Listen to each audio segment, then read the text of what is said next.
the U.S. government is now orchestrating a bombing campaign within Russia. I mean, the United States is in a hot war with Russia because the president was just convicted, former President Trump, but there's a lot going on in the U.S. They're both nuclear-armed powers. What are the chances that this becomes a nuclear exchange? For now, I don't see forces which is seriously working to de-escalation. Do you think Trump is capable of stopping this trajectory of escalation? How many countries are you banned from visiting? European Union, UK, Switzerland, Canada, United States, New Zealand, Australia, Japan. Japan? To be honest, I'm not sure about Japan. I need to check. Why do you think taking Putin out as president of Russia became the number one objective of the U.S. government? I think it's pretty straightforward. Climate protesters in Europe have been destroying Renaissance paintings in the name of ending climate change.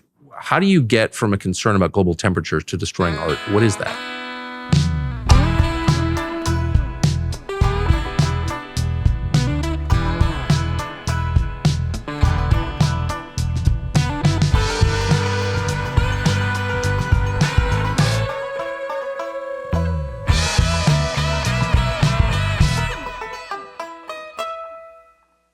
Andrey, thank you for coming. So we had dinner this winter in the Middle East. It was one of the most interesting dinners I've ever had in my long life.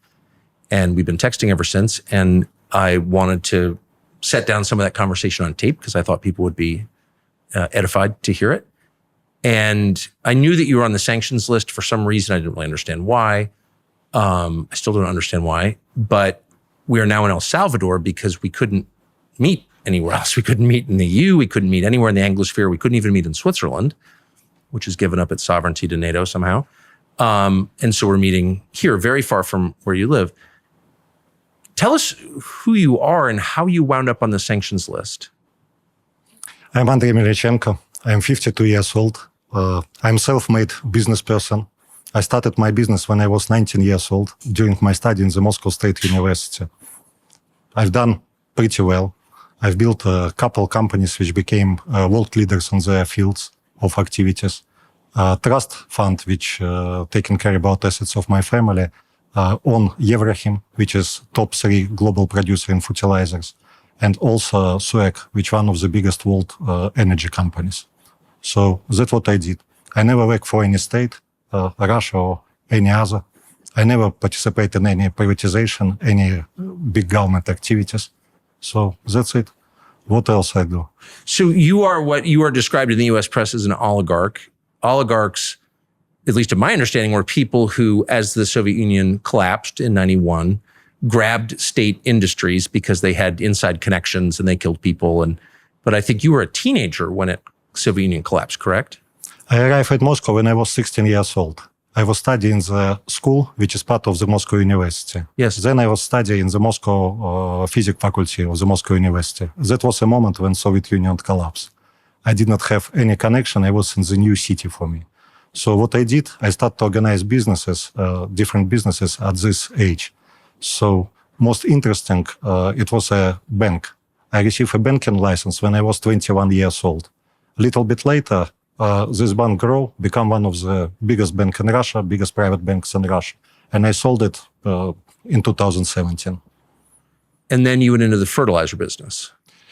During the 90s, my bank did not participate in anything what is you're referring to. So we did not participate in privatization. We did not grab basically government assets. So we grew up like a market institution. So that was only what I did during the 90s. In the beginning of 2000s, I started to be interested in the industrial businesses also. But again, we did not participate in privatization. We bought it mostly from the secondary market, from people who bought it during middle 90s. So why I did not participate in privatization? Very simple. I was 23, 24 years old. I did not have resources, and this opportunity passed. So you are self-made? I'm definitely self-made. So then 2022 arrives and Russian troops move across the border into eastern Ukraine. You are not working for the Russian government. I don't even know if you live in Russia at this point. You're not a political figure. You've never been elected to do anything. You're not a close friend of Putin's. You don't seem to have anything to do with the invasion of Ukraine. Is that fair? Definitely. I have nothing to do with the invasion in Ukraine.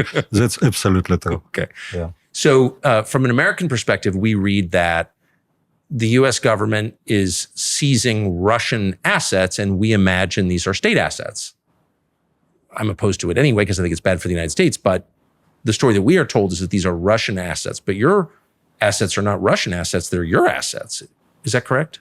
Okay, so what happened with me in 2022, certain Western countries start to impose sanction on me. What does it mean? What sanction means in general? Sanction means that your assets are, basically arrested, and like a result, there is also a risk of confiscation. After that, any businesses or any companies to which you are connected, if they have operation on the West, this operation basically cannot be performed going further. So you cannot do business in the Western countries which apply sanction. And third, I'm banned from the visiting Western countries. That's what sanction means. Answering on your questions, there are different types of sanction. There are economic sanction. So usually the sanction applicable either towards some states, like for example against government or against state, central banks or whatever. Exist sanctions which is targeted economic sector. For example, oil or gas industry, or I don't know, some another sectors which bringing to certain government revenue. After that exists sanctions which targeting companies. So all of the sanctions have a meaning, a purpose to basically weaken economy base of your adversary. That is a little bit understandable. There are, after that, personal sanction. It's slightly different. Usually this sanction targeting individuals, people. So, for example, they will target politician or government official or people who do certain kind of the promoting violence or etc. Right. So that's understandable. So purpose of this sanction is that people change their behavior. They stop to do what they're doing. So that is purpose of this sanction. And exists third type of the sanction. These sanctions are applicable not because you did something bad. They're applicable because who you are. So that's how it works. They're applicable to certain class of the people. In my case, I was sanctioned not because I did something bad. I was sanctioned because who I am. And I'm wealthy Russian. That's why I was sanctioned. You're familiar with the phrase due process. It's part of the Anglo-Saxon, the basis of our legal code in the United States and in Great Britain and other enlightened countries. And the idea is that you cannot be punished until you are proved to have done something, until you're guilty. Was there a process that you participated in before your assets were taken?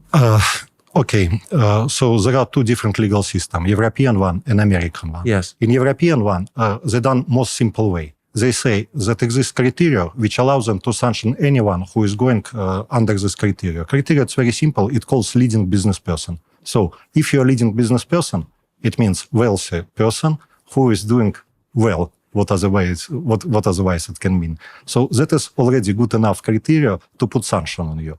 After that, full discretion given to authorities. So it's not necessary that each and every leading business person will be sanctioned, but authority have a discretion to decide with whom to do it, with whom not to do it. So first question is, of course, looks like people not equal in terms of the law. So because that's a process which is basically unclear. It's not clear criteria. In United States, probably such simple criteria like to sanction business person would not be explainable to the society. At the end of the day, it's not, it's so un-American. It just cannot be like this. That's why in the United States, other criteria is used. For example, in the United States, I was sanctioned in August 2022 because of my participation in financial sectors. That's it. So that was a reason of my sanctioning. Yes, it's true. I have been participating in financial services. In the age of 21 years old, I created a bank together with my partner from the Physics University. This bank had an initial capital about, I don't know, $50,000 at this moment. When I sold it in 2017, the value of this bank was about $3.5 billion. Buyers was most respected Western institution. For example, AFC, part of the World Bank group and a number of other first-class investors. So after that, I never participated in any financial services. So I'm sorry, I said 2017. It was 2007. It means I have not participated in financial services 14 years before sanctions were implied for me. That's it. So that's the official reason of my sanction. So what does it mean? It means, of course, it's formality. American law give possibility to the administration to, again, use their discretion, but they need to follow certain rules. So if you're in financial services, they can sanction you. I have been in financial services 14 years ago. If any reason to sanction for this, I don't see why. That's why I think that in reality, it's same like in Europe. I was sanctioned not because I did something. I was sanctioned because who I am. And we should be clear about what sanction means in this case. It's not simply that you're not allowed to do business in this or that place, or you can't travel to this or that country. They stole your personal property. For now, they seize my property. Okay. For now. What's the difference between seizing and stealing? Seize, you cannot touch it. You cannot use it. You cannot, basically it's blocked. If you have money on account, they block on account. If you have private house, basically you cannot go in your house. That's more or less like this. How much, would you estimate the value of the assets of yours, personal assets that they seized? Couple $1 billion. Couple of $1 billion. And there was no trial? It's a good question. So this sanction, how I said, they applicable not because you did something bad, but because who you are. Basically, they applicable to the class of people. So what kind of trial it can be? So now you can go and say, I'm not a Russian business person, or I'm a Russian business person. That's kind of the trial. So basically, power was given to authority to use just this criteria. They don't need to justify that you did something bad. So you're just a kulak and that's it. You're in the wrong class of people. You're in the wrong class of people. Of course, you can challenge it. You said about due process. Of course, this concept is very familiar to me. In the United States, it's the Fifth Amendment to the American Constitution. Yes. And basically, question is about if the rights and privileges of the Fifth Amendment to the United States Constitutions are applicable to me or not, or to other people. Normally, in the United States, it will be unusual that people can be basically not allow access to the due process because they belong to the certain class, be it race, be it wealth, be it something else. Right. But in our case, situation is exactly like this. Are you going to get your assets back? I hope so. Who decides? Who decides? I guess it's a political decision. So on the certain moment, one way or another, situation will change, and rules about sanction, I hope, will also follow this kind of the changes. So you were not, as you said, in financial services anymore, and haven't owned a bank since 2007, long before any of this began, 7 years before 2014. But you do own one of the world's biggest fertilizer companies. Is that correct? Again, it's a little bit more complicated, but yes, trust company, which manages assets on behalf of my family, it's on a couple of the companies. One of them, it's Yevrahim, one of the biggest world fertilizer company. That company which supply to the market about, 7% of the global trade in the fertilizer. So it's pretty big company. 7% of all global fertilizer? Something like this. In the world trade, because a lot of domestic consumption, but in the trade, it's something about this. And of course, sanction against me affect this company's big deal. But it's one thing to shut down a global arms dealer, but to try and punish a global fertilizer dealer when fertilizer provides food that people need to live, that does seem, maybe that's not the person you want to sanction. Once again, so sanction, how they work in the beginning, they were done in the hurry, in the stress. I don't think that authority which use this tool look very carefully for the consequences, what may happen in which case. Especially it's applicable to the situation of this sanction, which is, how you can call them, class sanction. Class sanction. Class sanction. Collective punishment, we call it. Collective punishment for the rich people. So, because it's very difficult to predict who, if you touch this, what else will be touched? What happened in the fertilizer sector? Has anyone ever accused you formally of doing anything wrong? Never. Anything? Never. So you are innocent of any crimes. No one's even accusing you of crimes. But they stole billions of dollars worth of your assets. I consider myself a collateral damage of the bigger conflict. I don't think it was anything personal. But what does that make you think of the system that did that? System was not ready for this type of the actions. Actually, if I may return step before about fertilizer, what really happened?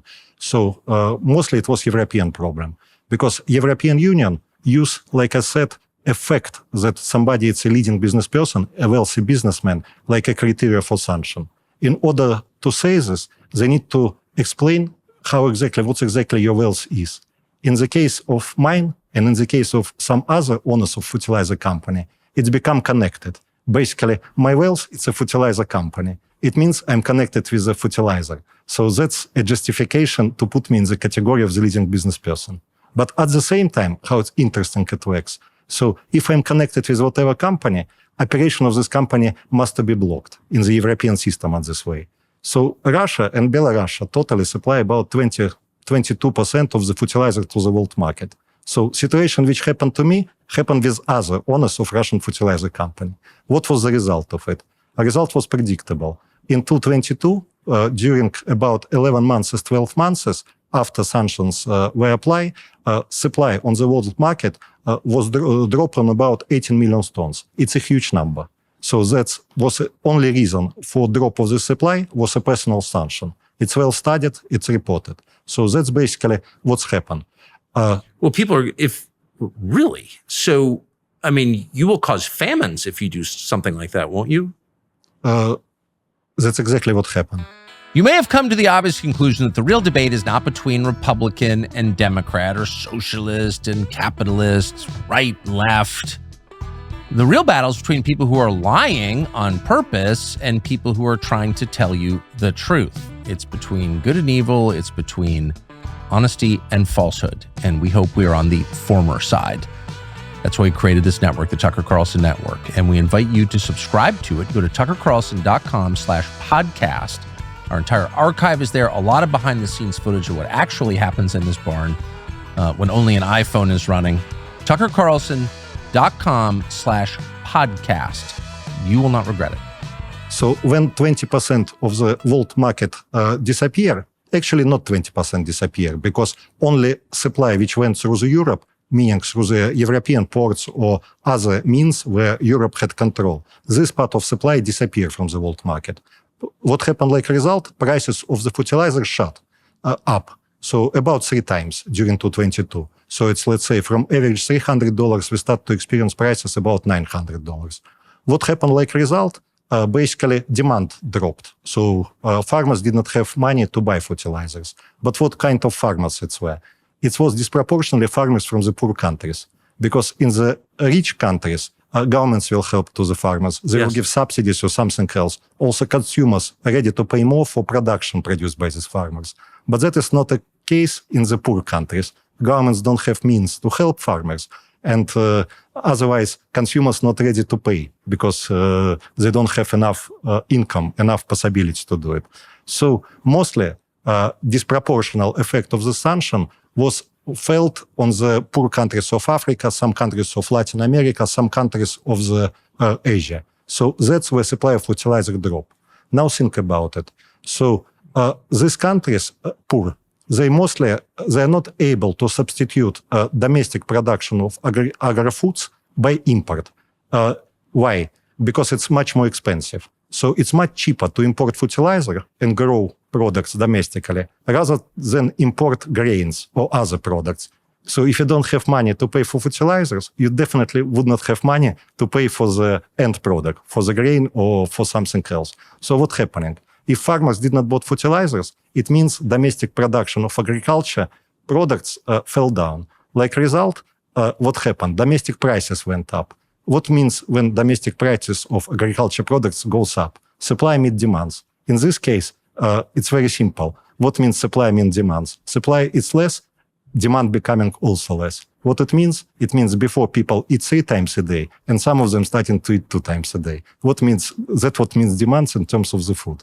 We have numbers and we have researches which show effect of this action on certain countries, country by country. Well, global food prices have gone up. I mean, that's a well-known fact. That's almost never in American media connected in any way to sanctions, though, or the war in Ukraine or the war against Russia. I mean, but you think that's in part a result of? Not exactly. It's 2 different stories. So what story about fertilizers in 2022, it was story which was alive for about 1 year. After that, the story basically resolved itself. Why it's resolved itself? Because Russian fertilizers found other way to the world market. Instead of the going through European ports, Baltic country ports, or ports of Ukraine, so this fertilizer start to go via Russian ports. It took about 1 year for system to adjust. So issue resolved itself. But when you're referring to the food prices, they're not exactly world food prices. It's a traded commodity.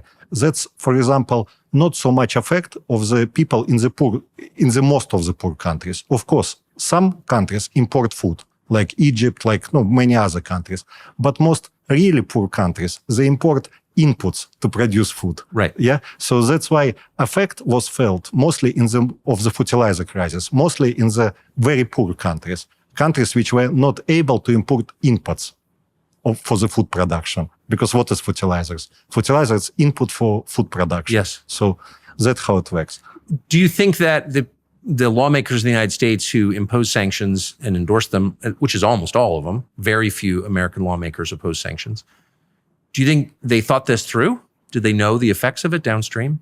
About a particular crisis about fertilizers, yes, they know. And I must say that United States authorities dealt much more in a better way compared with Europeans. This problem was created purely by Europeans. So American administration, State Department and other authorities actually dealt with the crisis pretty responsible. Good. So they gave opportunity to the sector to receive so-called general licenses, which isolated fertilizers company from this type of effects. That's why I would not say nothing bad from United States in terms of the food security story. This issue was taken seriously, and we are basically, world should be thankful for this. But Europeans done a mistake. So in this particular case, it was like this. How do you think the war in Ukraine and the response to it, the sanctions, changes in energy distribution, how is that affecting Europe? It's affecting big deal. It seems that way. How? In the certain moment when the supply of the cheaper energy to the Europe was cut, this energy naturally was replaced by the more expensive energy. That's how it affects. Yes. You used to pay X, and now you're paying X plus. So that's it. But that's affected Europe's industrial capacity. I mean, you see BASF moving a lot of its production out of Germany. Of course. Of course, that's right. But what does that look like in 10 or 15 years? What's the European economy look like? What does Europe look like? I would not remember exact number, but I think it will be pretty correct to say that 2019 European GDP was something about $15 trillion. And United States GDP at that time was about 15.4 or something like this, slightly bigger. So what is today GDP of United States? If I'm not mistaken, it's something about 25 trillions. In Europeans, it's about 16.5. So it was not much growth during this period of time. Of course, no company which built their business on access to the cheaper energy would consider putting new investment or continue operation in Europe. Because now European prices for energy, it's much higher in the United States. Of course, because European prices today, it's a derivative of the price of LNG, liquefied natural gas. So if Americans consumers, industrial consumers, pay Henry Hub, domestic price of United States, for example, then European consumers need to pay plus a lot of logistic costs for the same products to be delivered in Europe. So it's a big difference compared with the situation which used to be before the war. How has Russia been affected by the war? Bad in one way, because it's a big destruction. It's a tragedy. It's a tragedy for the Russian people, for sure. And that's how it's been affected. If you're asking about economy, okay, economy doing much better than many people expected and many experts expected. So why? Because a lot of new production coming in place. A lot of new production connected with military-industrial complex, first of all. Yes. Did you expect that? I mean, the idea in the United States was once we imposed these sanctions and funded Ukraine, the Ukrainian military, that it would destroy the Russian economy. I don't think that idea to destroy Russian economy on the short run, it's a very feasible one. I don't think so. Why? It's a quite adaptive economy. It's a quite big economy. It's basically quite smartly run economic system. So I'm pretty sure there are underestimation what Russian economy capable to do under stress. How is it smartly run? We have a good team of technocrats working in the government, working in the central bank, and still now, biggest part of the Russian economy, basically it's a market-based economy. So companies in the under scenario of the stress trying to find their way to survive, and looks like doing this more or less successfully. What do you think Russia learned from? I mean, you said you got to Moscow at 16. You were 19 or something in 91 when the Soviet Union collapsed, and then there was what looked like a pretty dark period in Russia for the next 10 years-ish. How bad was that time, and what do you think Russia learned from it? I mean, it was bad for some people, it was good for some people. So, of course, it was a moment of the dramatic change. Something what happening maybe once or twice during normal person life. So it was changed from the system where suddenly people receive a lot of freedom, but did not receive a lot of responsibilities. Yes. So that is what happened at this time. So when you receive a lot of freedom, but don't receive responsibility, when society not ready to be responsible, what it does. So it leads to chaos. And that is exactly what started to happen. So at this moment of time, many people who felt comfortable with the previous system were disoriented. It was pretty difficult for them to cope with the new situation. At the same time, completely for this reason, it was a good ground for the people who were not basically connected with the previous way of life, for young people, for people who, in the simple way, had nothing to lose at this moment of time. So that's a moment when entrepreneurial energy or ability to do something allow you to do what's impossible to do in other periods of time. And I'm very grateful that I was able to live through this period of time. How did Putin change Russia? It was a quite natural reaction on the situation of the 90s. 90s brought a lot of, let's say, chaos in Russia. Chaos, yeah, a lot of chaos in Russia. So many people suffer. It was pretty difficult. So society was crying for the stability. That was really what was needed. And it was a great achievement what Putin did. He brought stability to Russia. Are you close to Putin? I never met him one-on-one. You've never met Putin one-on-one? Never. Oh, so you have absolutely no role in any of this? In this? Yeah, in the governance of Russia. I just can't get past the fact that you're a bystander with a Russian last name and the West stole billions of dollars worth of your assets. That's not kind of what we're told the system does. You don't seem mad about it. How you can be mad on something what you cannot control? It's like to be mad on the rain. It will pass. What do you think the effect on the United States has been of this war in Ukraine? Effect? Yes. I mean, if you take sanction and economic part, actually, what I don't like when I hear from the certain politician when they say it's great for American economy. That's what I don't like. Really? Like when people say it's great for the jobs, it's great for the economy, it's great for something. Honestly, it's make me sick. Because to kill other people, if it's even great for your economy, it should not be great. I agree with that. You cannot be proud of this. That's what I think about this part of the input. It's disgusting. I agree. From another side, I would say that I know more or less what will be effect of the sanction. So I think it will be end of the many institutions which were traditional for a number of the years. Such institution like a dollar, like United States dollar, for example, some like a global currency. What we see already in this year, for example, foreign trade of the China, 50%, more than 50% of the foreign trade of China done not in dollars anymore. And it used to be about 90% just 12 years ago. So that is what's happening. In Russia, dollar was dominating currency for any outside export-import operation. Today it's 14%. It's more or less like this. And the same process is going in other countries. So that will be one major effect. Basically, I think dollar will lose its position like world dominating currency, much bigger, like a result of all of happen.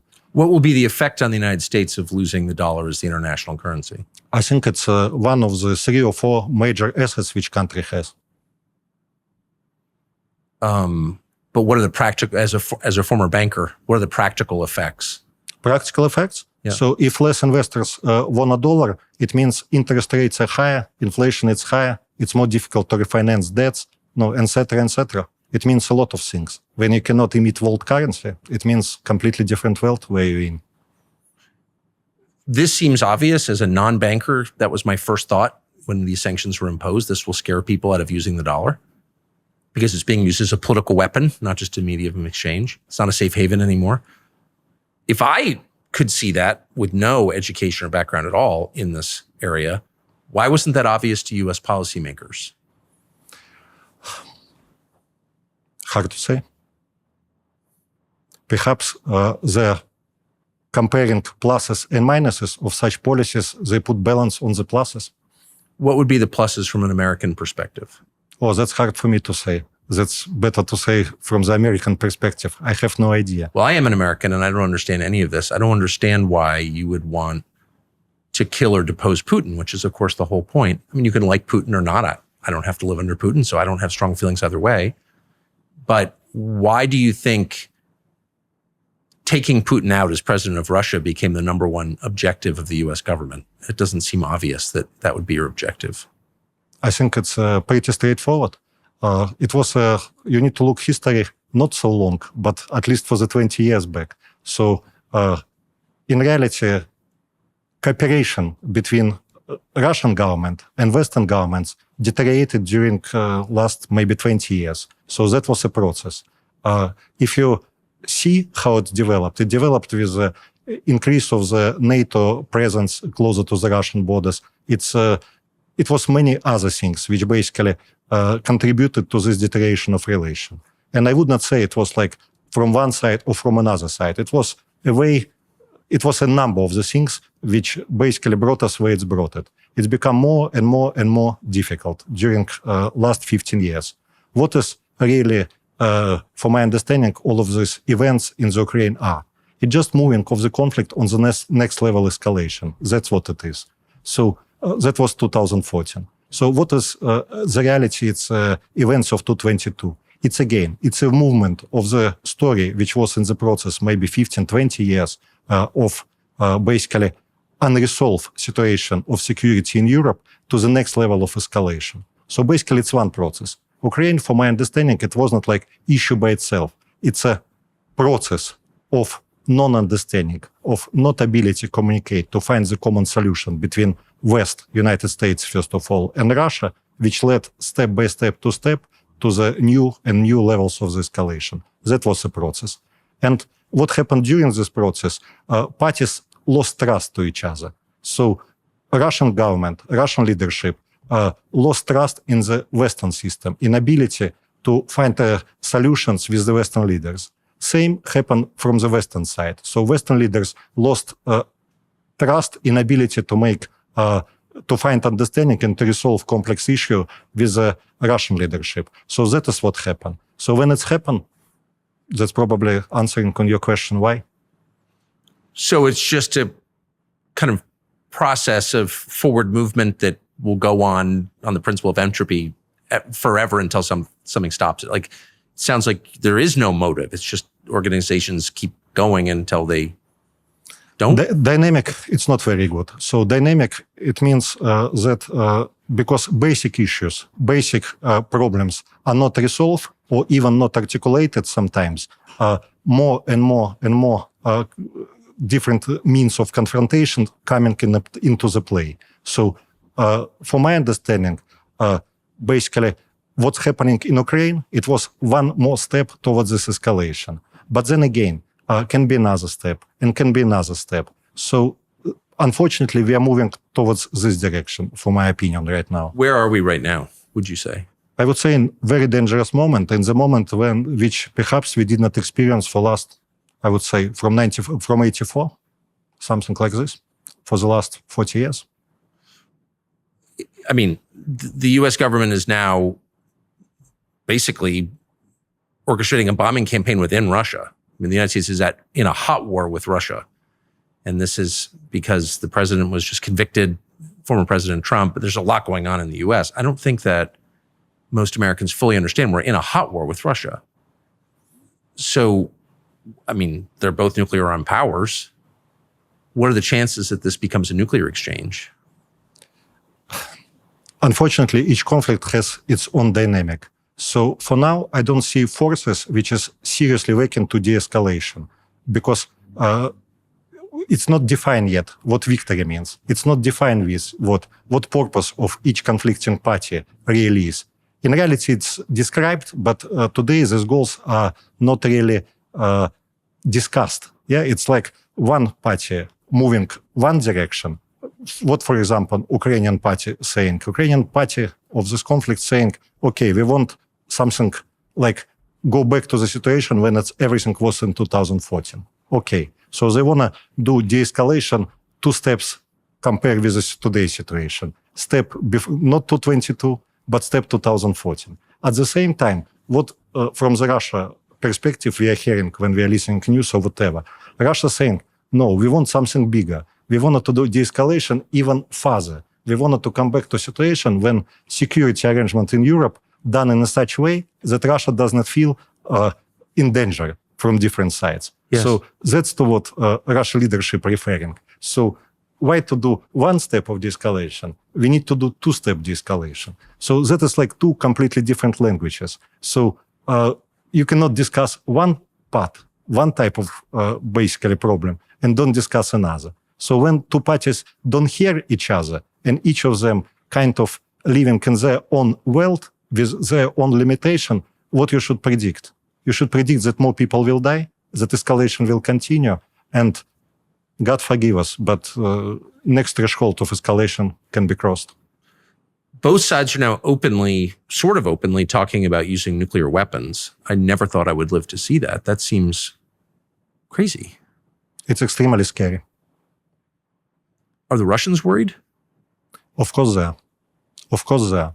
But once again, even from Russia's side, I can understand basically dynamic. But what I don't understand why West not worrying about. What today's situation remind me very much situation which was in the autumn 2021. So what we saw in the autumn 2021, we saw military maneuvers near Ukrainian border. Yes.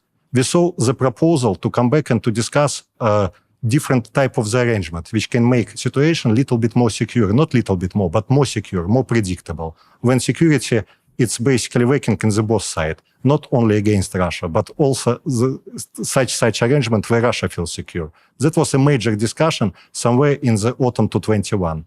So Russia came with a certain proposal. It was a lot of discussion. What was the result?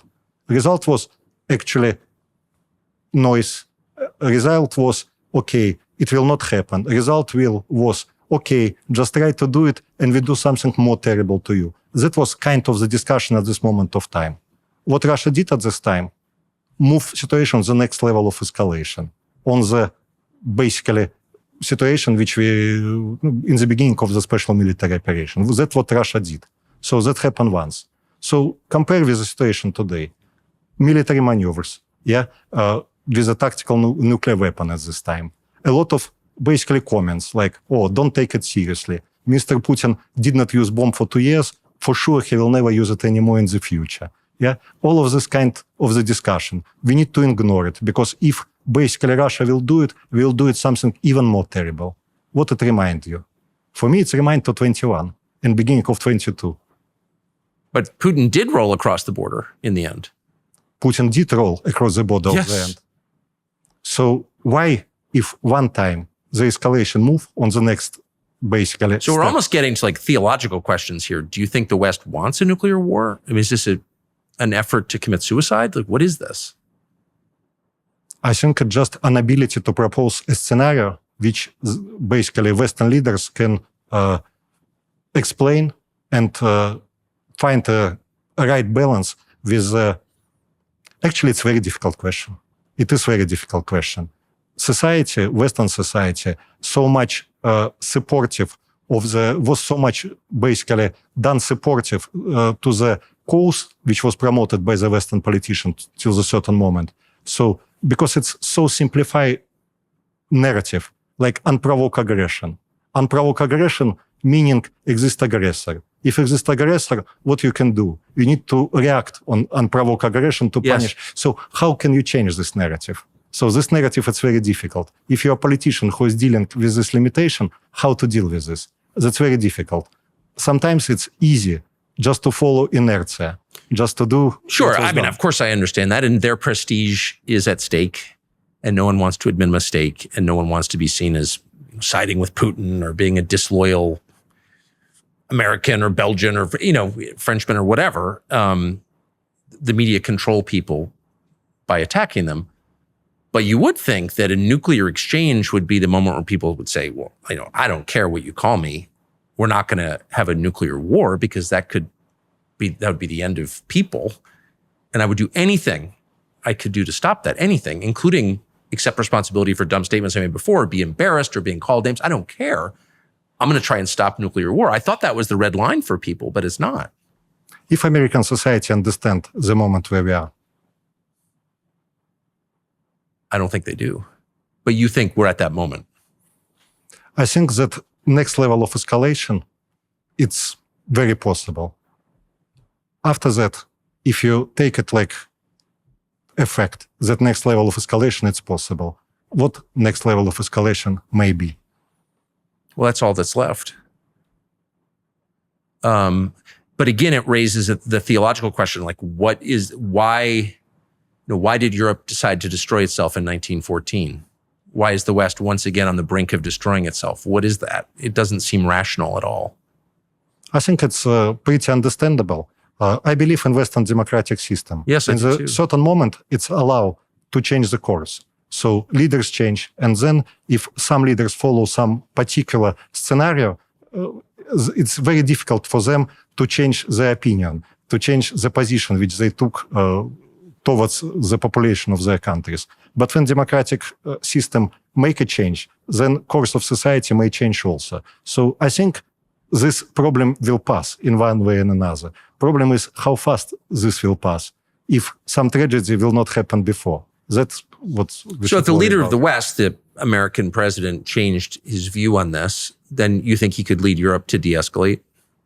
I think we don't have choice, but we must de-escalate. Do I believe it's realistic? Honestly, dynamic looks like it's not very realistic right now. It's very difficult. So I don't know. Some miracle needed in such situation.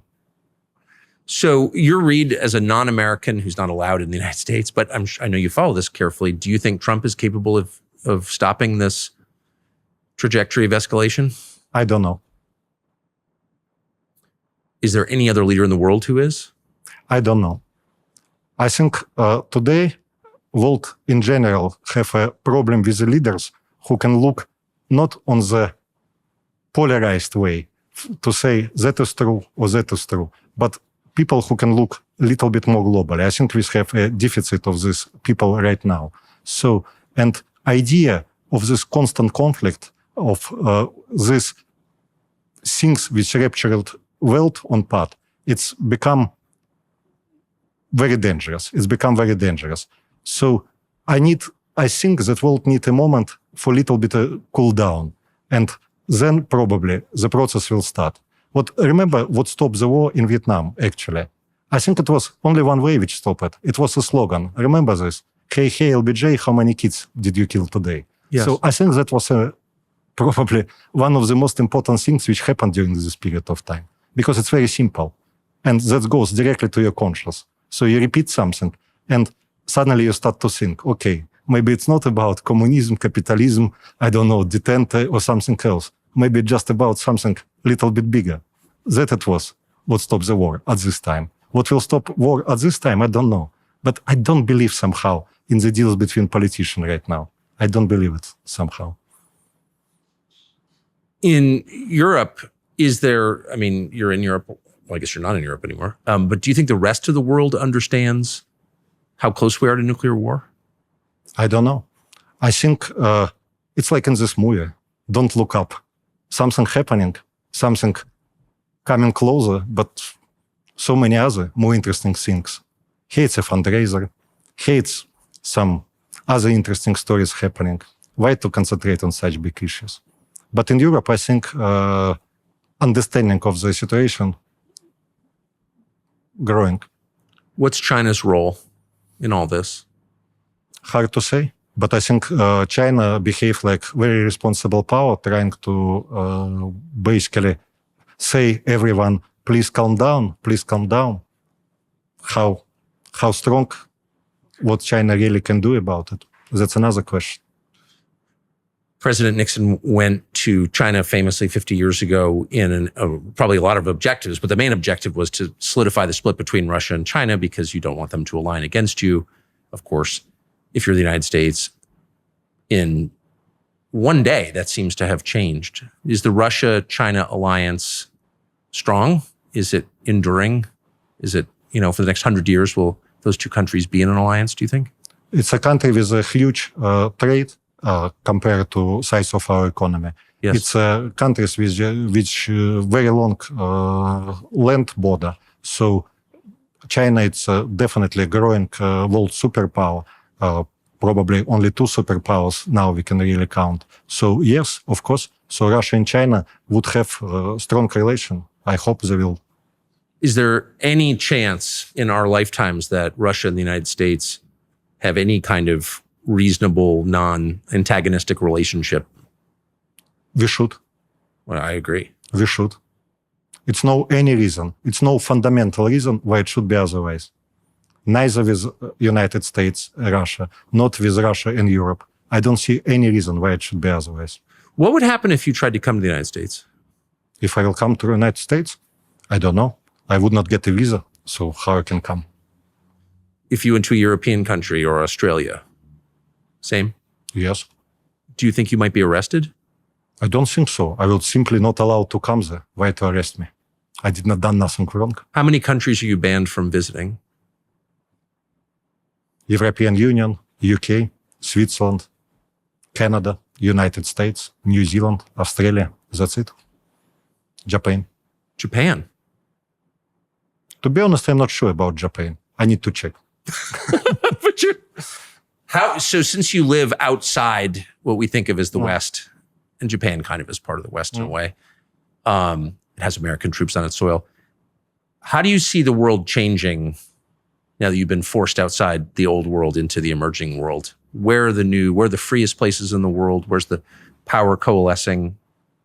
I think the world is disorganized now. It's unclear where and what will happen where. Definitely China is growing with incredible speed. I spent quite a lot of time on China lately, and it's amazing. In what way? Like when you see what they done and you compare what was on the same places 10 years ago, so you see the difference. My private foundation, charity foundation, support kids, talented kids in different areas. One of our projects, we support chemical, let's say, competition between kids from different countries, students. So this year, we hold this event in Shenzhen, in China. I remember the city 25 years ago, and I saw the city now. It's unbelievable. There's an emphasis, I notice, on building in China, in making things, whereas the emphasis in the West seems to be on banking. What's the difference between a society that builds things and a society that lends money and interest?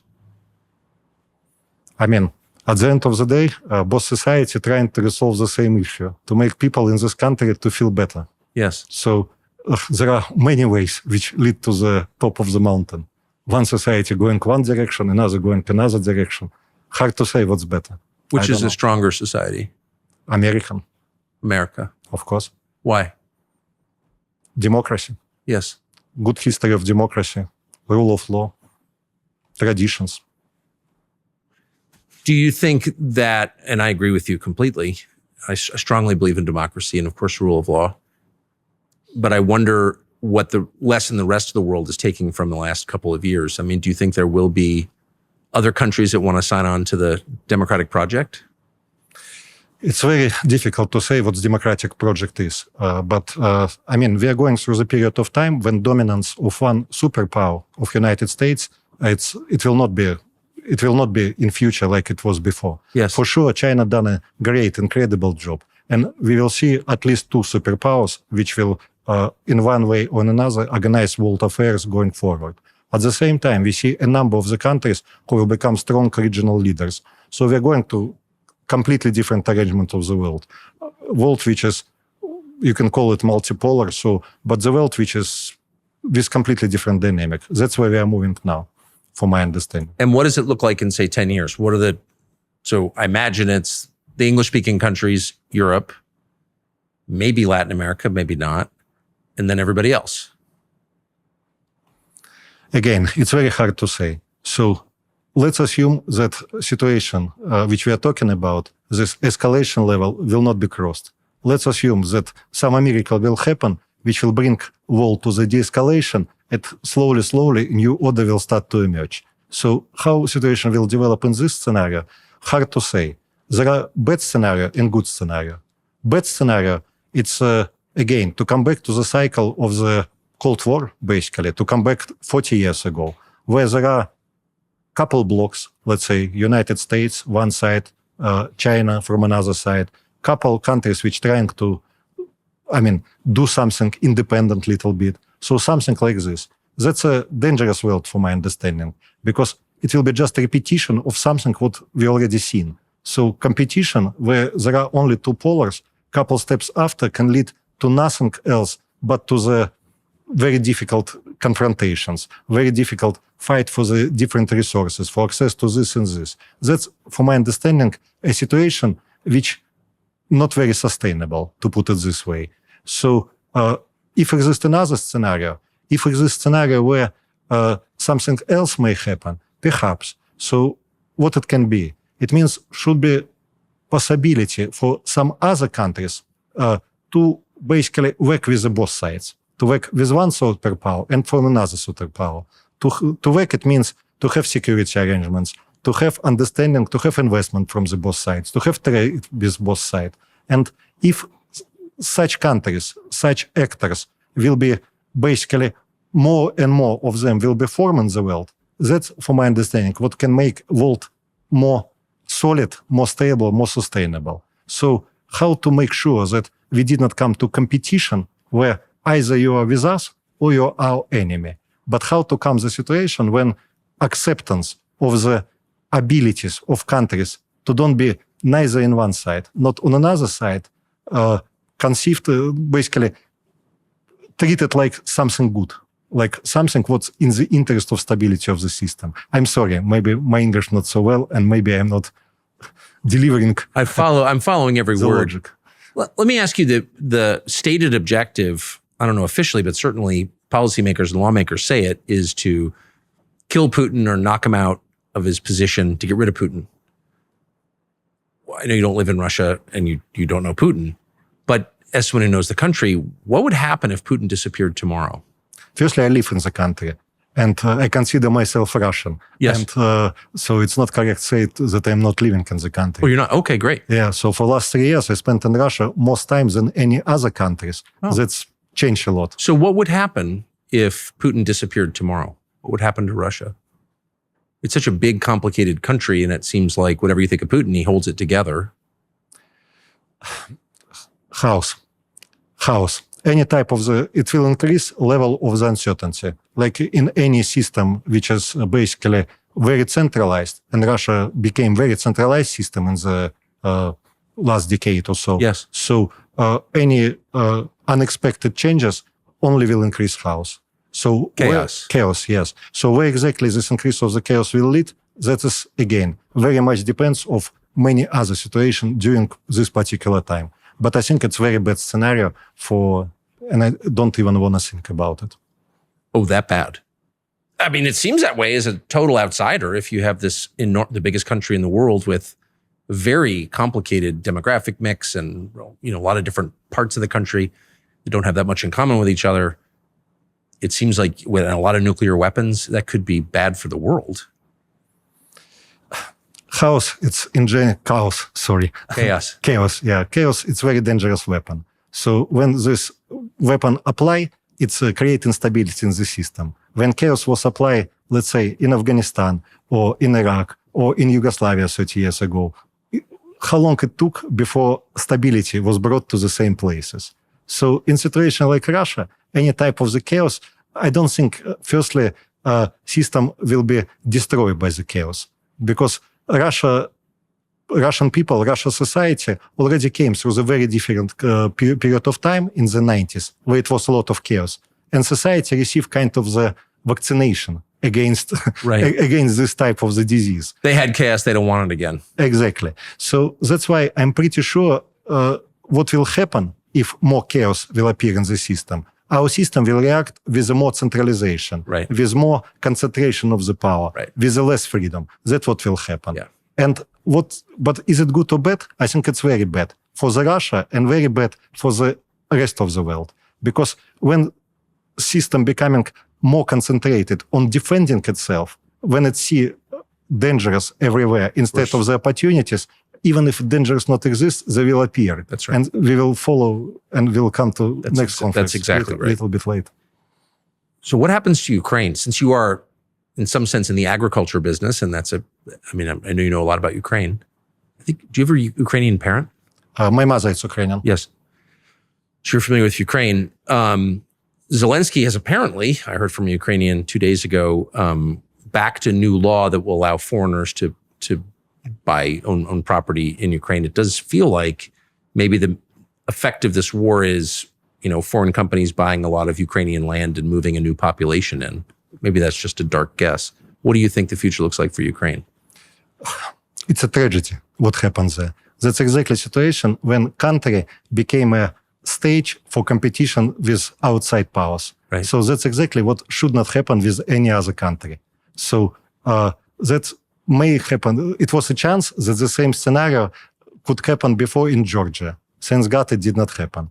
It was possibility the same scenario could happen before in Belarus, probably in Kazakhstan. Now Armenia living through the most serious, on the period similar to this. So it's very dangerous when country becoming a competition ring between superpowers, between even regional power and global power. So that is what's happening there. So that's example which is very, very bad. And such example, unfortunately, exists not only in this ex-Soviet sphere. Such examples we can see elsewhere. So, for example, take the Horn of Africa. Yes. So you see a conflict in the Sudan. So more people were killed or injured in Sudan than Ukraine and Gaza combined. How often do you speak about it? Never. That's a disturbing question, of course. So as soon as competition starting to happen like this, that's a worst scenario for any country to be in. So that is what happened with Ukraine. Hopefully, other countries will look an example and try to don't be there. That's why I think as a model, it's much more positive. It's model when country not trying to be one side or another side, not trying to find which house is better, to compete in the competition where they have nothing to gain. So I think the best way for such countries is try to find the balance and to be good with everyone. So that is, I think, much better way. I want to ask you about climate and the response to climate change. So I live in a place that had glaciers 15,000 years ago, and it's very obvious from the landscape, as it is in many parts of the world. So from my perspective, there has very obviously been radical climate change that has nothing to do with human behavior. And yet my government and most Western governments, in fact, world governments in general, all agree that climate change is caused by human behavior. And we need to stop climate change by changing human behavior in ways that will kill humans. You're very closely connected to agriculture and watch world politics carefully. What's your view of what causes climate change? I don't think it's so important to tell the truth.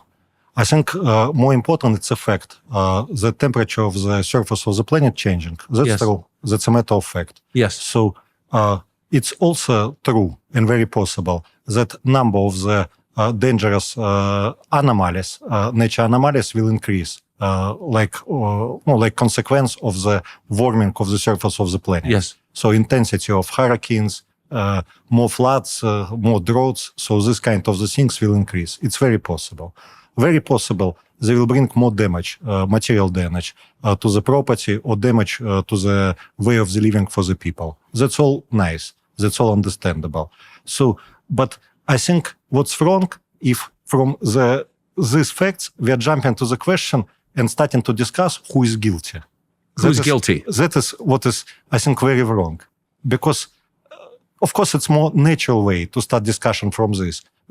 Because we're all following certain type of the thinking, which is, maybe it's coming from really, how you said before, from a religious perspective or whatever. Because it's always the same circle. Firstly, exists a sin. Somebody done something bad. Then exists punishment. Something bad happened because somebody done sin. Then exists, how you say it in English, you recognize, basically. You admit that you cause this. You repent or atone. Yeah, so that is next stage. No, and then only after, basically you can come back to the paradise or whatever people call it. So that is more or less the same pattern. In the same pattern, when you speak, somehow distract from the issue on the table. Because what is the issue? Issue is how to deal with the problem. So instead of the question how to deal with the problem, you suddenly start to think how to deal with the person who caused the problem. That's, I think, that's a problem. That's what I mean. I think you're exactly right. Well, just but as a matter of fact, okay, so if you assume that CO2 emissions drive climate change, which is an assumption, I don't think we've proven that, but that's everyone's assumption.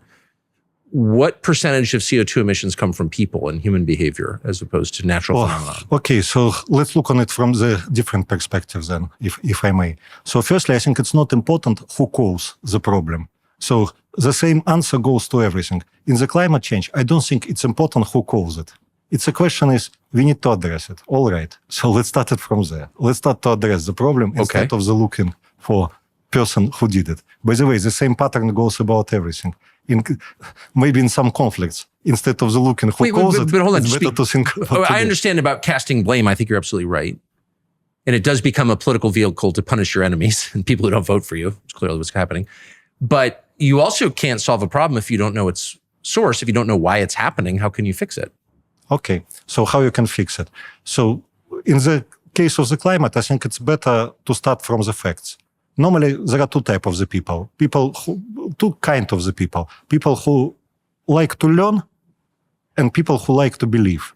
So I think in this type of the question, we need to concentrate more on learning, on understanding, rather than on beliefs. So coming back to the learning. So surface of our planet receive radiation from the sun approximately, I don't know, 340 megawatts per square meter. So that is what happening. Watts, sorry, not megawatt, of course. After that is heating the source of our planet. But part of this heat, it's reflected. It's going back to the space. In case if we don't have atmosphere, what happens? So temperature of our planet will be perhaps 35 degrees lower than it is now. So why it's not lower? Because we have atmosphere. What is atmosphere? Inside of our atmosphere, there are certain gases which we call greenhouse gases. Yes. Major of them, it's water vapor. Second, it's CO2, then methane, then others. So what these gases do, they reflect heat back to the surface. About three quarter of the heat, it's reflected, it's going back to the surface. So we experience kind of infrared sauna effect when basically firstly, direct sun exposure, and after that, reflected heat waves coming. So that's how it works. So why I'm explaining of this? Okay, so let's imagine we are not looking whom to blame for the problem, but in reality, we are just trying to put temperature a little bit down. Let's say a degree or two down. We are trying to find these knobs, how you call it, on the thermostat, so to turn them down and make temperature a little bit lower. So what you normally would consider. So question number one, you want to increase reflection of the heat from the surface of the planet, wouldn't you? So that will be first question. That's what in science they call albedo. So it's an ability of the surface to reflect waves coming on the surface. Yes. Albedo. So white color, basically, if you have a mirror, your albedo is 1. If you have a completely dark something, your albedo is 0. Everything else goes in the middle. So if you want that surface heated less, what you do? You increase albedo. Step number 1. Step number 2, what you want to do? You want to decrease reflection in the atmosphere, which is going back to the surface. In other words, you want to decrease a concentration of the greenhouse gases in the atmosphere. That's two. So the heat can escape. Then heat will not go back, but will escape. So that's actually two actions which you wanted to take. Are there any difference? No, because it doesn't matter. Either you basically send more out of the surface, or you allow less to come back to the surface. It works in the same direction. You want to address this all. Now, one more fact to add here. So when we're talking about greenhouse gases, so another just numbers. So our planet emits about 820 gigatons of equivalent of CO2 per year. Humans emit about 54 gigatons out of this 820. So it's about 6%. So that is input of the human greenhouse gases emission. Is 6% of the total. 6% of the total. Yeah. That's why if you look on all of it combined, it's really unexplainable. No, I mean, from the logical perspective. Yes. Why all attention given not to the changing of the albedo of the world, of the surface of our planet, and or not to the addressing other 94% of the emission, which is coming from the nature. But why all attention concentrated on this 6% of total? That's very difficult to explain from the logical perspective. So that's what beginning. After that, naturally, question number 2 can be asked. Is it possible to address either remaining 94% of greenhouse gases, or what does it really mean to change albedo of the surface? Is it feasible? What does it mean? Of course, it's feasible. So what means to change natural emission, this 94%? Plant forest, that's about it.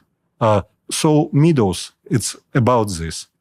Deal with the permafrost, which is covering big storages of the carbon in the underneath. It's also to deal with the CO2, so which is trapped there. So there are different ways to affect natural caused emissions. That calls natural-based solutions.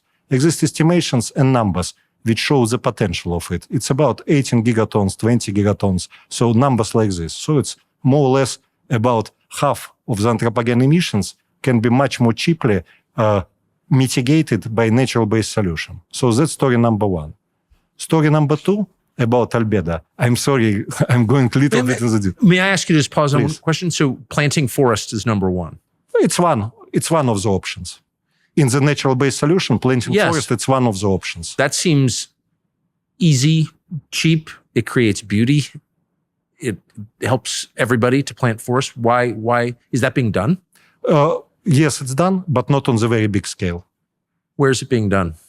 In many places in the world, planting of the forest happening now. China, by the way, the biggest place where about 250 million tons of the emissions now absorbed by the forest plant in China during last 20 years. Why isn't it being done in more places? We will come to this, I promise. Okay, we will come to this. I like that idea so much that I had to pause. But forest is only one of the possible solutions. There are many others. Forest is one of them.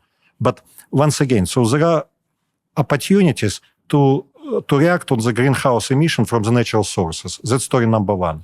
Second big story, which is unlike, let's say, natural-based solution, almost not used today at all. That's to affect albedo. It means to affect how much energy basically reflected out of the surface of the planet. What does it mean? For example, to paint roof white, that means change albedo. It was black, become white. So, or to change color of the roads. Or, for example, to plant certain types of the grass, of meadows, or something like this. I give you numbers. So, typical, let's say, gas power plant in Texas will produce maybe 2.5 million tons of CO2 per year. So, in order to absorb it by albedo, it will need to be, I would say, 15,000 hectares. You need to change albedo for 0.04. I'm sorry for technical details. It's not very much. So, for example, when you plant in the black soil cotton, it increases albedo about 5 times bigger. So, So that's how you can compensate one by another. Well, you can fight climate change by planting cotton. It's very good. It's very good instrument to change albedo of the surface. It's one of many. You can paint surface of the buildings. You can, do certain techniques which allow ice to melt a little bit later, because when it's ice, it's kind of mirror. So albedo of the ice, it's very high. It's reflect a lot. And when ice, for example, melting during summer period of time, what's happening? It's basically what is underneath ice becoming exposed to the atmosphere. Yes. And that is usually black color. So albedo, it's increasing. So if you can find solution which allow ice to melt a little bit for the shorter period of time in Arctic, that's also very effective way. And you to mentioned affect painting albedo. the roads white. What's wrong about it? Well, no, I've Because never it's- thought of that. Or painting the roofs. When it's very hot, what you do on the street? You're trying to wear white. Of course. When it's very cold, you're trying to wear black. Why? Because black make you warmer. White reflects sun. Same goes about any other things. But amazing thing is that it's very simple, very cheap, and basically numbers which can be achieved by this are comparable to what we are doing now with anthropogen emission. Like I said, Texas, to offset emission dying by the typical power plant, gas power plant, you need 15,000 hectares. Maybe 10,000 of hectares will do. So one versus another. So what I'm trying to say, that there is a problem, change of the temperature. There is a desire to do it. So exists very strange way how we deal with this today. We found someone whom to blame, human in this case, and trying to reduce what humans do. But exist a number of other options. What is the good news? You can do something with albedo, and you can do something with a number of the natural-based solutions. And from my understanding, that we don't have other way forward. I mean, in case if you are really serious about this question. You're a private sector businessman. I'm around politicians a lot, so it's obvious to me why we're pursuing the less effective way, which is that it gives political leaders more control over their populations. If I paint every house roof white, or if I plant cotton rather than some other crop, it doesn't give me any more power.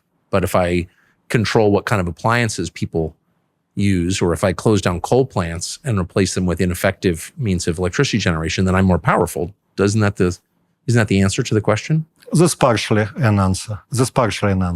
In reality, I think if you go back a little bit to the history, how happened that suddenly we, like humanity, start to concentrate on this climate change story. Actually, it started, I would say, in end of the 80s. So it started maybe from the speech of the Prime Minister of England, Margaret Thatcher, which she delivered in 1989 in the United Nations. So what was the moment at that time? Basically, it was a moment when world seems to move away from the previous big danger, from the nuclear war. That's right. So that was a moment of kind of a reorganization of the world. And that was exactly the idea of her speech. So she said that, okay, now when one problem passes, we have ability to concentrate on another, on dealing with the climate change. It's always good to have something what you fight against. Don't you think so? Yes. So that was the beginning of the story. After that, 3 years after that, in Rio de Janeiro, convention was signed. In the Day of the Earth, convention was signed. Convention which start to put in place formal mechanism of combating possible climate change implication, etc. There are many strategies which can be applied in order to move forward with this task. But at this moment, a particular strategy was chosen. Strategy which was concentrating on killing fossil fuels or reducing dependence from the fossil fuels in different industrial processes. So that was a moment when it's happened. So question is, why it's happened at that time exactly in this way? I think it's happened because at this moment of time, international institutions which were concerned with this issue, United Nations and others, were basically dominated exclusively by the Western, Western influence at this moment of time. They were basically, because it was not other powers in the world at this moment of time. So how some people call it was end of the history, end of the history moment. So it was one power, and all institutions in one way or another basically move towards goals more, let's say, beneficial for this power at this moment of time. So why Western countries took away of the combating climate change through this specific mechanism, through the combating of the dependency on the fossil fuels or dependency of the industrial processes from the fossil fuels? Very simple, because it was two benefits. Benefit number one, to reduce dependence of energy imported from the faraway places. Yes. Energy security. Okay. So that's a good reason. It's a pretty good reason. And second reason was that new technologies which is needed in order to produce energy, not from the fossil fuels, but let's say from renewable and other sources, or new industrial processes which need to be developed to do other job without using fossil fuels. Basically, the idea was that country who will start to do it first will get a technological advantage and will create not only something good for their own economy, but later will be able to provide the same solution to other countries and like this maintain technological leadership. So that was a logic. So why basically directions was moved towards this? Think about it. If you're talking about planting of the trees, it's nice, but where to plant it? In Russia, in Brazil, somewhere in Africa. So definitely not in Europe. So because not so much space available, which basically not used for other purposes, for agriculture or other productive purposes. So that's why idea moved towards this direction. Also, it was more easier to, let's say, to sell to the voters because investments done at your home, working places created at your home, but at the same time, you're kind of fighting global problem. In this situation, climate change, it's a very specific story because we have one atmosphere for whole the planet. It's very unusual compared with other problems. If you want to give people access to the water, you need to do something where these people live. If you wanted to do something with the climate change, you can do investment in your own territory, benefiting your industry and your taxpayers, and but still fighting global good. So this is kind of asymmetry existing. That's the idea, and that's how it's been sold. But in effect, climate policy has reduced the standard of living of people in the United States and Europe. It's made energy more expensive. It's made them poorer. Actually, what happened exactly what it should happen. So by applying something what is relatively expensive, slowly, local industry start to be not very competitive. Like a result, working places and production start to shift away to the countries where it's more competitive to do. So like a result, that is what really happened. So who is leader today in terms of the solar panels, in the wind, basically? Of course, China, electric cars. So that's what happened. So basically, Western countries started trend with decarbonization, trying to achieve one result, but in reality, another result was achieved during the same period of time. What Western countries do today? First of all, I will tell about Europe because they're in forefront of all of these processes. So, okay, domestic industry become not competitive. So what you do? So firstly, you try to subsidize them using basically different budget money. Okay, but then your competitors starting to do the same. I'm talking about China or other countries or United States, like famous Inflation Reduction Act of the President Biden, which is bringing a lot of money to subsidize renewable energy. Yes. So we start competition of this. Okay, one story. But poor countries cannot compete. They don't have money for this. Second, what Europeans doing and what will happen in other countries as well, you start to create a barrier for the goods which is produced in other part of the world, but which should enter your territory. Meaning, if carbon reduction in your domestic place cost, I don't know what it costs today, maybe 80 euros. And if some producer produce goods in another place of the world where carbon reduction costs zero, so his products, when they're coming to the Europe, he will need to pay duty. It's so-called CAPM mechanism. They will need to pay duties to compensate the cost for difference with the cost with European producers. In other words, the story is pushed for other countries to follow the same agenda. So that's basically where we are. Step number one, it was logical to choose, from the perspective of the Western countries, to choose this course on a certain moment of time. So number two, it did not brought them too many good, because basically simply they start to kill their industries, which start to move to another place. Yes, I notice. Now they're starting to do step number three, trying to be protective, to create certain type of the trade barriers based on the different carbon prices. So that's where we are going. Everything is nice, only it has nothing to do with the climate. If you're focusing on reducing the activity that produces only 6% of greenhouse gases, then, you're probably not going to have a big effect on global climate, right? No, what we know, that whatever we do, temperature keep rising. Yeah. Concentration of greenhouse gases in atmosphere, it's keep rising. But at the same time, when we read numbers of the resources allocated towards fight with human pollutions, what we see today, numbers, it's about $5 trillion annually. In order for the world to be on the trajectory till 2030, where we are trying to be, it's require about $5 trillion to be spent annually for this. It's roughly 5% of the world GDP. Yeah, it's comparable with the numbers which spent for all defense globally. It's about 3.5 trillion, for example. So, of course, these resources are not easily available. And especially they're not easily available in countries which don't have financial means to attract this money from the market, or don't have strong budgets or other possibilities. So, like result, what happened? Ability of the humanity to react on other important issue was greatly reduced.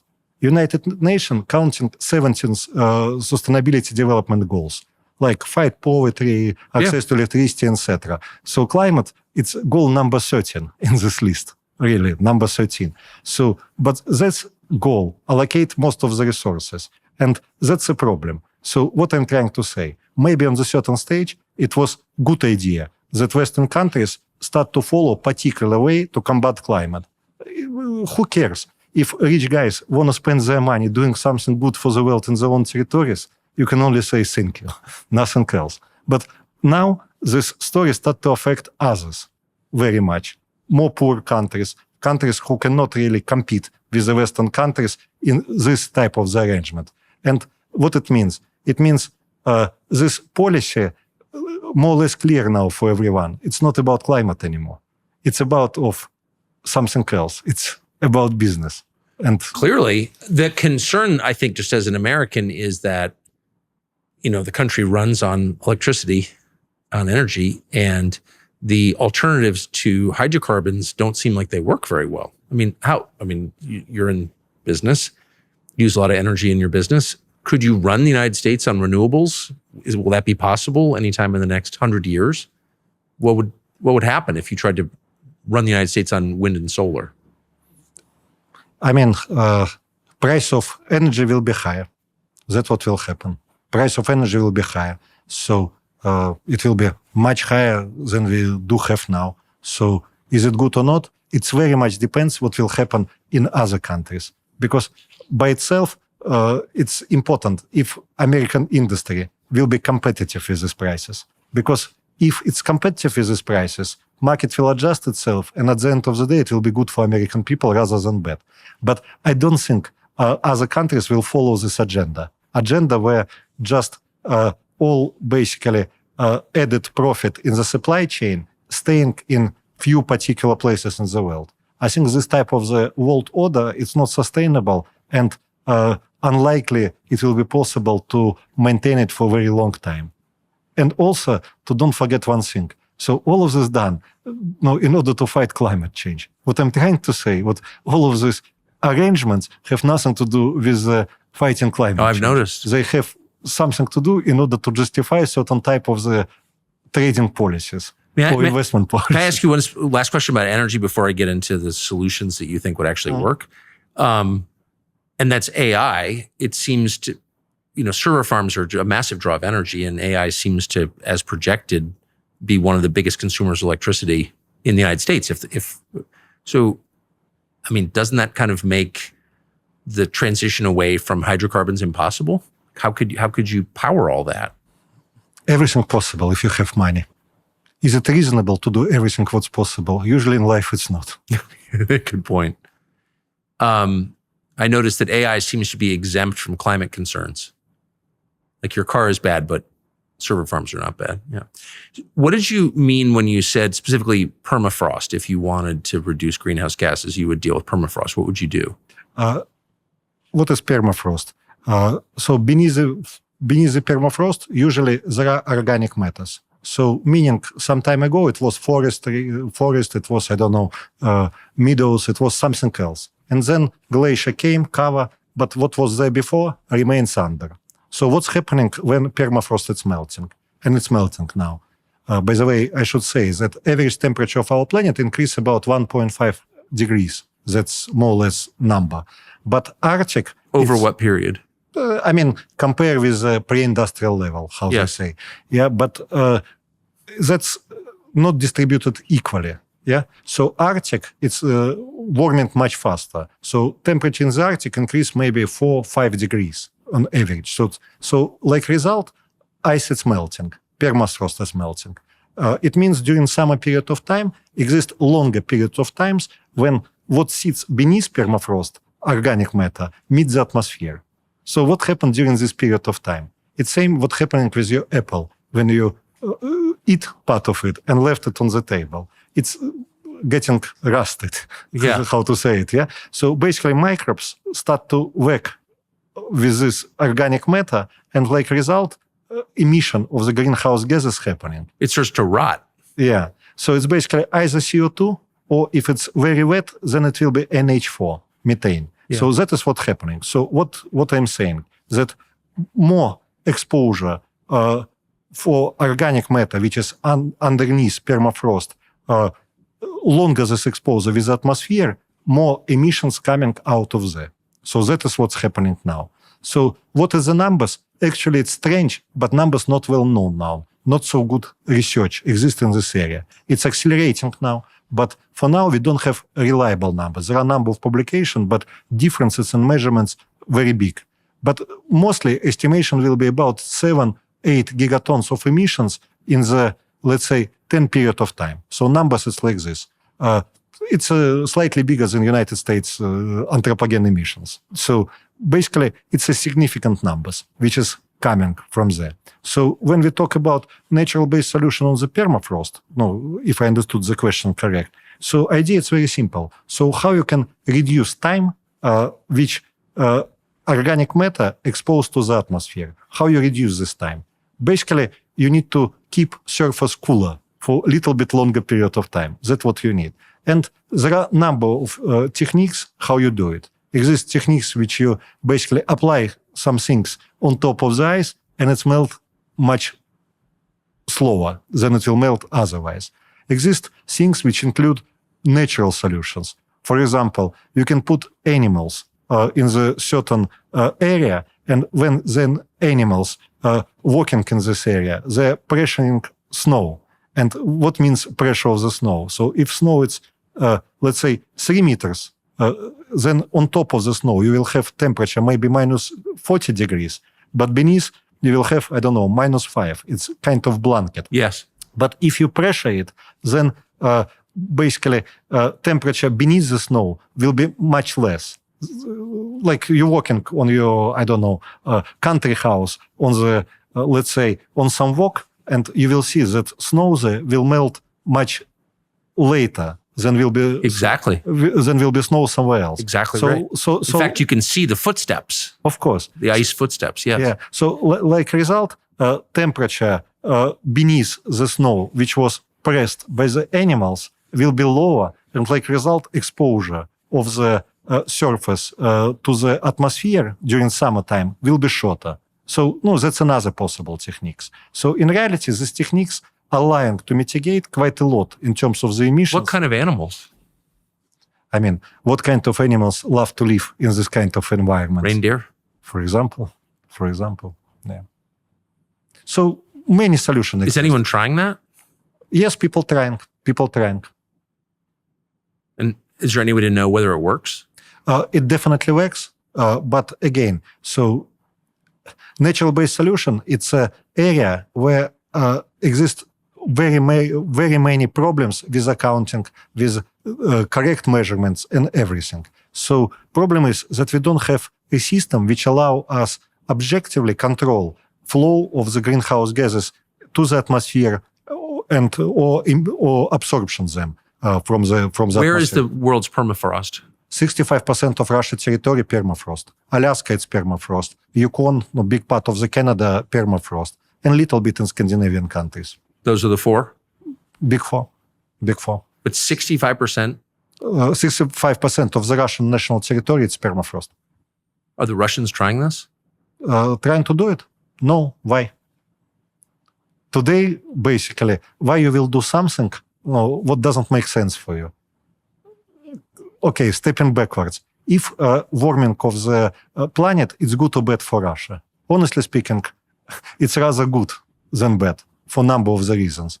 Of course, some areas will experience maybe more complicated condition for agriculture and everything. But on average, our agriculture production will move more north, which will allow to grow more rather than less.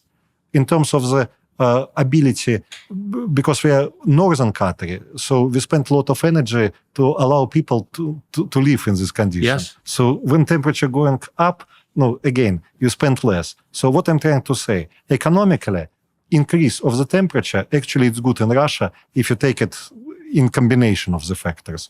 So why somebody will do something in case it's good for him to do nothing? Right. That's one question. No, it's possible. But then it should be some market for this. So for Russia, it's good.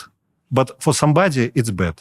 Perhaps some arrangement can be done. When somebody paying for the basically decrease of certain emissions and use it against their country obligation or something like this. What I'm trying to say. So market is needed. Who makes these decisions? United Nations body. Exists a so-called Paris Agreement and exists a certain bureaucracy which working like part secretariat of this agreement. So today that is how it's organized. So today, basically, countries concentrated on reduction of anthropogen emissions. But it's perfectly feasible without changing anything in the Paris Agreement to organize two things which is needed. Firstly, to go to the other solution, natural-based solution with emission, and actually to include albedo effects also in the consideration, like another possible option to affect temperature on the planet. So that can be perfectly done like part of the Paris Agreement. Step number one. And step number two, we need a global market for the carbon. So when basically, because only global market can distribute resources in the best possible way. For the unit of economic resource, you can get more value. In this case, value is how many emission you can cut. So we need two things. One, technological neutrality, to don't concentrate on the human guilt, but try to do all what works, regardless how you done it, on nature with human. And second, what you need to do a world market. Paris Agreement envision world market. Exists Article 6.2, 6.4 of the Paris Agreement. But these articles are blocked today and they are not operational. If you were to say to, a leading spokesman for the climate change agenda 2024, whether it was John Kerry or Al Gore, Greta Thunberg, actually what we need to do is put more reindeer on the permafrost, paint the roofs white, and plant more forests, how do you think they would respond? Firstly, I'm not saying we need to do this or this. I think we need to do whatever. Yeah. Whatever. So market should decide. But if you were to make the case you just made on the basis of what emissions actually are and what might, is there a market for these ideas? I guess is what I'm asking. How I said, Paris Agreement, it's a creation of the certain historical period. Right. So it was sold to many countries at this time. It was very strongly supported by developing countries of this time. Why, for example? Because developing countries did not put obligation to cut their emissions like part of this. Yes. But they expected to receive a lot of support in order to follow the agenda, which did not realize at the end. So actually it's realized, but in a way that now you can take money for something green, but you cannot take money for hospitals, water, or other things, which is important for you, because it's the same money. So what I'm trying to say, basically, movements, any case, will move towards the direction where anthropogen emission will not be enough. So that is happening any case. Firstly, because it's fighting just anthropogen emissions would not bring us where we wanted to be. And second, because this course creates so many uncertainties and disproportion in the world that one by one, different players will find it that it doesn't make sense for them to be part in this agreement. That's what will happen. That's why what to say here. So if time coming that this question should be addressed seriously, I mean, question of the fighting temperature of the surface, not question of fighting, of killing economic activity of the guilty humans. So if question really starting to be addressed seriously, then it's take, of course, strong leader just to say it. And this leader, it's a question when it will come, but I'm pretty sure it will happen. But right now, I mean, there's no lawmaking, regulatory, political body rational enough to say what you just said, is there? Today, this Paris Agreement process basically run by the bureaucracy. How it works, for example. I told you that Article 6.2 and 6.4, it's blocked. That's a good example. So by whom they block? By Europeans, by European Union. So I explain why. It's pretty simple. So price in the Europe today, it's about 80 euro per ton of CO2 reduction. So let's imagine we have a global market where basically you don't need to reduce emission just on the European territory. But when European company can basically buy a reduction, which happen in the places where it's cheaper to do. Yes. Let's imagine we're in this market. What will be price of such global market? I would say $30 will be my estimation. So it will be much less. What will happen with the countries which already exhaust the opportunity to cut emission cheaply and brought the economy on the situation when price is 80 euros? Let's imagine price tomorrow collapse from 80 euros to $30. What will happen then? Crisis will happen. Huge financial crisis will happen. Because who basically took risks that certain investment will be paid back? Banks or governments? So if price is going down, so basically many renewable sources becoming not competitive compared with the fossil fuel sources.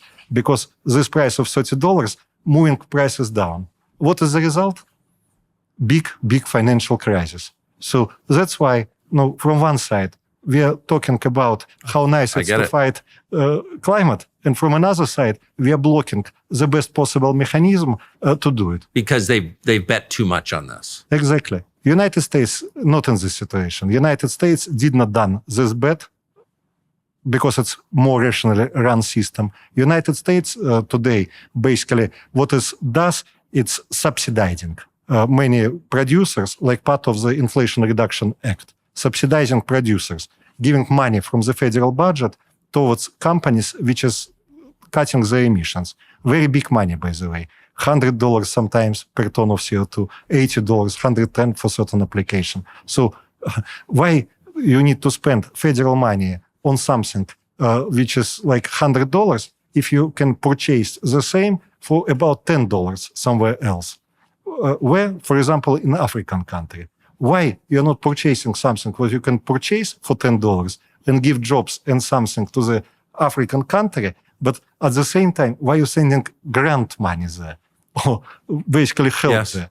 Does it make any sense?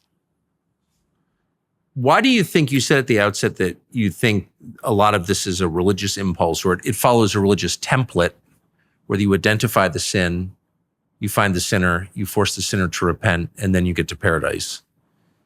Why do you think Western countries, which are not religious, have chosen that rather than a scientific approach to a scientific problem? I mean, firstly, climate was not the major issue. Climate was a nice slogan to resolve other issues. Like, for example, issue of energy security, Right. or issue of the finding new engine for the economic growth. So that was logic number one.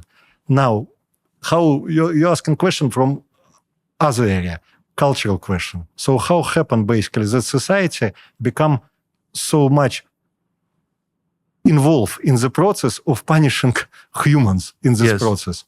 I don't know.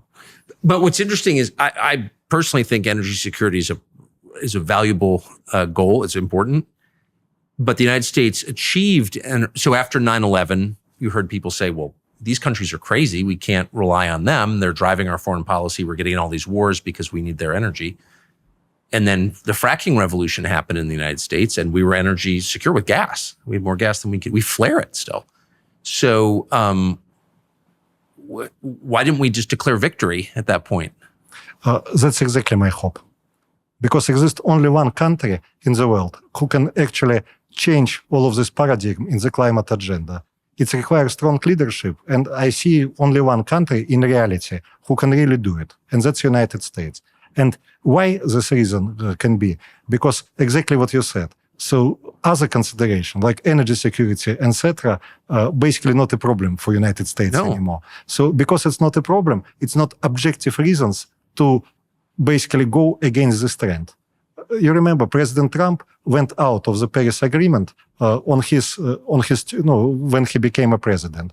He suspected that Paris Agreement, it's not exactly about climate. He suspected that it's kind of the instrument to redistribute working places or investment between different parts of the world, and perhaps not for the benefit for the American citizens. Yeah, perhaps. Yeah. So time show that basically his suspicions were very correct. We spoken some minutes ago about achievement of China in terms of the electric cars, wind turbines or solar panels. So basically, yes, that was like this. So after that, when President Biden came back to the White House, he reversed decision of the President Trump. And idea was, of course, because it was noble goal, still climate crisis need to be addressed somehow. So that was basically decision from another side. So that's where we are. To be honest, I don't see why something cannot be done which achieve both results at the same time, which keep United States very much engaged in the process of the global climate agenda from one side, being the leader of the Paris Agreement or any other agreement which may come in its place. But at the same time, to propose solution which is basically beneficial for the whole system and specifically for United States. Because now, in situation when United States, it's not depends anymore from the import of energy as such. I mean, it's a little bit exported, little bit imported, but total balance, it's good in United States. So it will be economically much better, for my understanding, for American economy like its whole, to move to the direction where it's not market which is closed in terms of the carbon market, but open market, where basically American companies can do what they do and find a way how to deal with the emission in the best economically possible way. Either decrease it domestically or go and purchase offsets produced in some other places. So do what American business always know to do the best. Adapt and see better opportunities. But I think, I guess I agree with everything you're saying, except I think that this is what we're watching is less rational than you assume. I think if you said to people, what we're going to do is increase the number of trees and big mammals, which seems to me, inherently good, they would say that's not enough punishment for people. They're not suffering enough for their sins. I do think that would be the reaction in the West. Well, what good is that? It doesn't hurt us enough. Do you sense that? What I can say? that requires strong leaders to basically move people towards solution rather than towards looking who is guilty. Yes. And that's required not only in the climate. Why are there no strong leaders in the West anymore? Because people follow public opinion. They follow what public wants. So they adapt what public wants. Strong leader should translate some new senses, should translate innovation, that's what leader means. Give new senses and then make the people understand you. And like this, you move Bring forward. the people with you. Don't Exactly. follow the people. Exactly. Right. But the West has had leaders like that through history. It has none now, not one that I can see. It's strange when the entire West, every leader of every country is weak. It will happen. It always does. What's China's actual thinking on climate? So Trump made the case that China is playing us. They're benefiting from this. They don't care about the climate, global temperatures. They care about industrial capacity. They care about their economy, and they're using the Paris Accords to help their economy. What is their thinking on climate, do you think? I think they behave like a responsible global power. And today, actually, China in more or less same situation where Europe was some time ago. Basically, energy security also a big issue for China. Yes. Because a lot of energy imported and also domestic production of energy, it's mostly coal in China. And what's happening with the coal production, depth of the shafts and everything increasing because most profitable reserves getting exhausted. That's why energy security getting issue for China. So that's why for them to build more and more renewables, it makes perfect sense from their perspective because they deal with two problems, yes. not only with the climate. So, and that's perfectly competitive, it's perfectly aligned with what Western countries do today. So for them, renewables it's needed. For them, energy transition it's needed because firstly, they need it for their energy security. And second, they're really able to create new industries in the very fast and very organized manner because their system allowed to concentrate resources on strategic goals maybe faster than normal market economy would do. So they can establish group of the industries, call them champions, support these industries by all government means, and perhaps these industries can take a global leading position much faster. That is what's happening in China. So yes, the insight of this paradigm of the fighting of the fossil fuels, yes, they have their reason why it works for them. But at the same time, China also doing a lot. Today, it's the biggest actually contributor to natural-based projects. How I said, they plant most of the trees than other countries did in order to offset emissions. The Chinese company looking on the other markets in order to do projects that offset their home emissions. So I think they're doing pretty well, pretty logical from there and from. Does coal have a future? Will people be burning coal in 50 years? I think so. Because again, it's nothing bad to use any fossil fuels, especially if you can offset emissions out of it. I would say that emissions from the coal, again, but maybe I even need to step back one step before. So people sometimes mix between ecology and climate. So ecology, it's something what pollute. Yes. It's, dirty rivers. The particulates. Some into the air, particulates, something of this. Can modern coal power plants deal with these questions? Yes.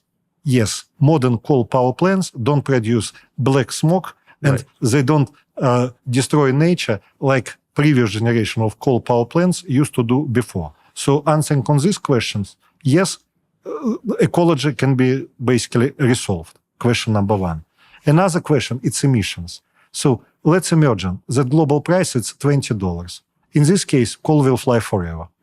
If the global price will be, $30, $40, that will create a little bit different scenario. So in reality, it's nothing wrong to emit when you produce something, be it from the natural gas or from the coal or whatever, as long as you can offset. And if price of offset is low, it gives particular types of the fossil fuels longer future, then it will be in different scenario. What about natural gas? I mean, the emissions from natural gas are much lower, correct? Also, it's not black and white. So natural gas is NH4. It's methane. Yes. So methane and CO2, it's two different greenhouse gases. So question is how you compare, let's say, harm caused by one greenhouse gas versus harm caused by another greenhouse gas. It sounds like a simple question, but actually it's not. Why? Because molecule of CO2, when it sits in atmosphere, her half-life time will be much longer than half-life time of the molecule of methane. So what it means? It means you have 100 molecules of methane in the atmosphere. 7 years after, it will be 50 molecules remains in the atmosphere. With the coal, basically, it will take, let's say, 100 years before half-life will be achieved, something about 100 years. That's why you don't have a clear answer on how harmful it's one molecule versus another molecule. So how you can answer now on this question? So if you take period of time, let's say 100 years, today number is 32. It means one molecule of methane more harmful in terms of the global warming than one molecule of CO2 32 times. But it's on the period of time 100 years. But if you take not 100 years, but 30 years, numbers will be very different. Number is 83.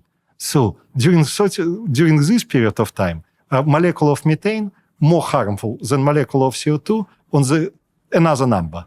You understand the logic? Yes. Because half-life is very different. That's why.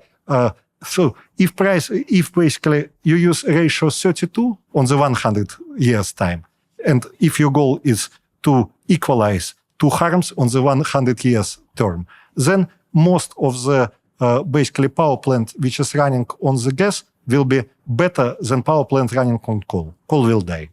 But if you are trying to orient basically on the shorter period of time, like 30 years, what, for example, that is something what interesting to you. Opposite will be the true. That's why it's not so simple question. Well, given how hard it is to measure even something that straightforward, it seems straightforward. How do we know what global temperatures are doing? Approximately. So there are basically this measure it's pretty good right now. So that you can do. You have satellites. You have a certain network of the things in the oceans. Is sea level rising? Apparently so. It's what? Looks like. In some places rising, in some places getting probably a little bit less, but on average in the planet, definitely rising. You hear that this is going to unleash a series of catastrophes on humanity. Do you believe that? Exist certain reverse loops. So, and we don't understand how exactly they will work. So when surface of the planet it's heating, for example, ice it's melting. When ice is melting, more emissions coming underneath of this ice if it's permafrost. Or, for example, more water vapor coming in case if it was ice on top of the oceans. That's increase the effect of the heating once again, because all of these gases coming to atmosphere. So certain loops exist. Exist other loops in the climate system. So where is the big danger sits? Danger is we don't really know. System is so complicated, the total balance in the atmosphere, it's so complicated that we don't really know what can be what they call tipping point. A moment when system will start to behave abnormally, when number of the events, not good events, will start to increase faster than it's doing now. So we don't know it for sure. So again, there are people who believe and there are people who learn. Yeah. So of course, more complex question you go, amount of believers becoming much bigger than amount of the learners, because it depends on. Well, can I ask you a question? Why not just admit that? Why don't leaders just say there's some things we don't understand? They're very complex and there are too many variables and we don't really know where this is going, but we're concerned. Why not just be straightforward with the global population rather than predicting in a way that's impossible to really know what's going to happen? Simplicity. People learn to do very simple messages, and to admit that you don't know something doesn't sound like very strong message, right? Yes, but don't you discredit yourself? It's hard to believe you when you lie a lot.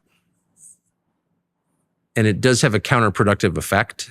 I mean, if they're telling me that, the Maldives won't exist, you know what I mean? It's like, but they still exist. I just don't believe you after a while. Don't they destroy their credibility talking like that?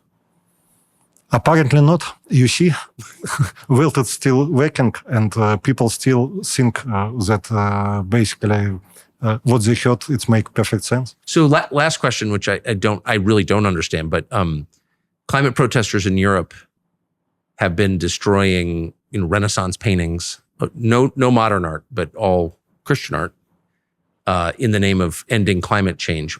How do you get from a concern about global temperatures to destroying art? What is that? It's a way to express yourself. Why certain people in the certain moments of change choosing to express themselves in this way, how do I know? That's a realm of another science. I'm not specialist in psychiatric or other types of the. But you'll admit there's something very deep going on here. When there are too many changes happening in the very short period of time, it's increase basically stress in the humans. When stress in the humans increase, the stress going to very different manifestation. So maybe it's not so bad that global warming chosen like big enemy, which we need to fight. Just little bit change the angle. Do you think that not humans, but warming? Are we beginning a change period, or are we in the middle of it, or are we coming to the end of a change period globally? We are starting. We're starting. We are starting.